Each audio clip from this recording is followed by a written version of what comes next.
চৈত্রেই পুড়ছে ধরণী, তার সঙ্গে পাল্লা দিয়ে নির্বাচনী উত্তাপ বাড়ছে পশ্চিম মেদিনীপুরের দাঁতনে।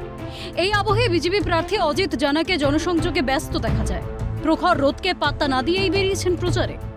এই এলাকায় খেটে খাওয়া মানুষ বেশিরভাগই কৃষি কাজের সঙ্গে যুক্ত, আর তাই ট্রাক্টরে চেপে অভিনব ভোট প্রচার দাঁতনের বিজেপি প্রার্থী অজিত জানার।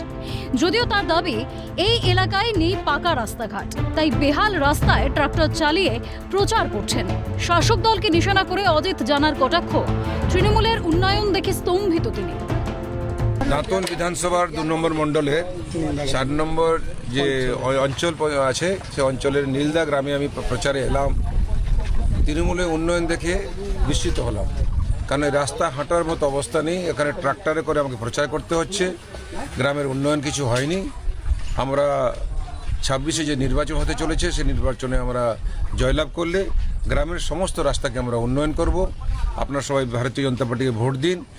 সরকারি যত যোজনা আছে সেই যোজনা আপনাদের লাভ পাবেন, আর বিভিন্ন প্রকার যে সুযোগ সুবিধা আছে কেন্দ্রীয় যোজনা আর রাজ্যের যোজনা, তার সমস্ত লাভ আপনারা পাবেন।